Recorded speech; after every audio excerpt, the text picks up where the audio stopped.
There are moments in history when obedience becomes a virtue, and others when it becomes a cage. Fort Ironside, 1987, a sprawling U.S. Army base in the Nevada desert, where the heat burned as fiercely as the pride of the men who served there. Among them was Private Daniel Hayes, a disciplined, sharp-eyed marksman from rural Kentucky. Quiet, steady, and respectful, to the point of invisibility.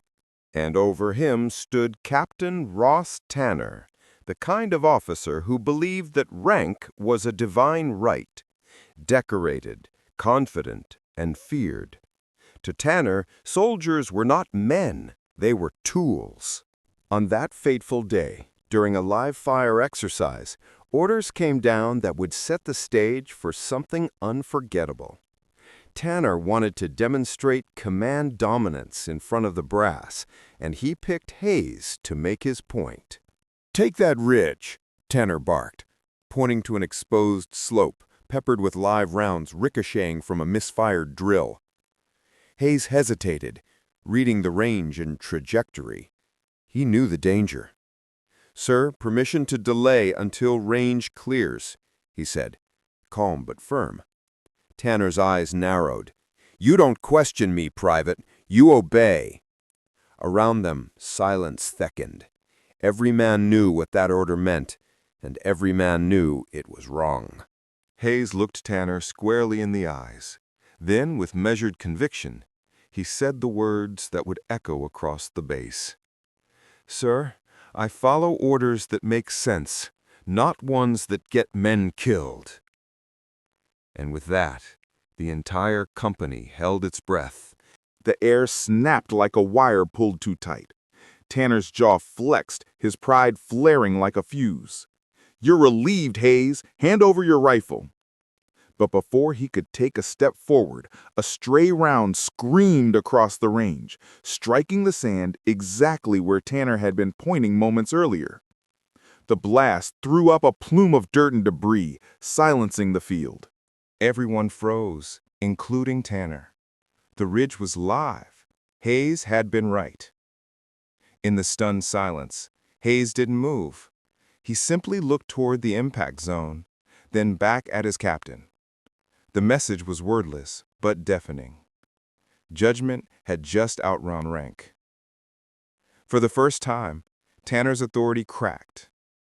He lowered his voice, quieter than a whisper. "Stand down, Private. You're dismissed." No one spoke. No one dared to. The desert wind carried only the echo of what almost happened.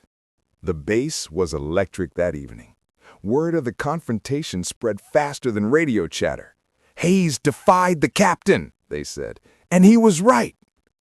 By dawn, Hayes was summoned to headquarters. 2 MPs escorted him through silent corridors. Every passing soldier paused mid-step, not in mockery, but in awe. Inside, Colonel Mason, the commanding officer, sat behind a polished desk.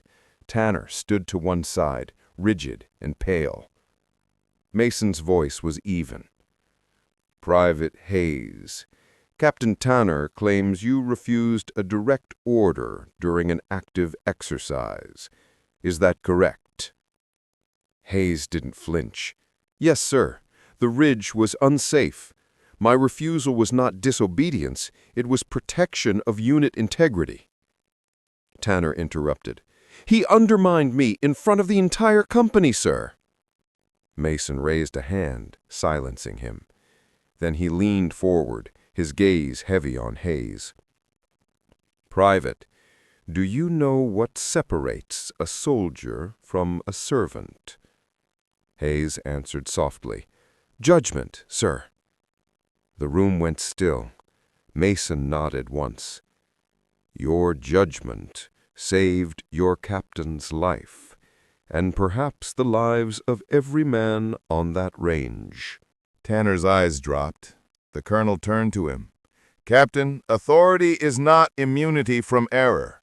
It demands humility equal to its power." With that, the hearing ended. Tanner was reassigned to desk duty pending review. Hayes, the quiet private, received no medal, no speech, no parade. Only a simple nod from the colonel as he left the room. But outside, the men of his company waited in silence. As Hayes stepped through the door, they saluted not by order, but by choice. That day, they learned that respect cannot be commanded. It must be earned. Years passed. Fort Ironside changed commanders, drills, and decades, but one story never faded.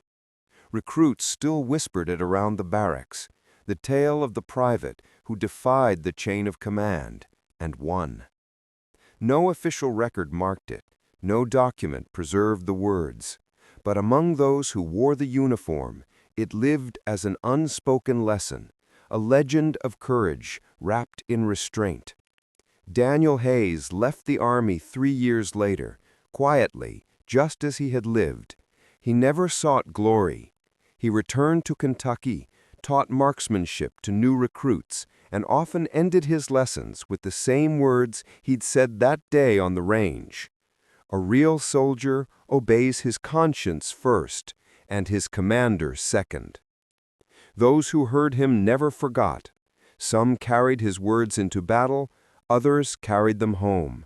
And though the name Hayes faded from the records, his story remained, a reminder that true strength is not in obedience, but in knowing when to stand firm.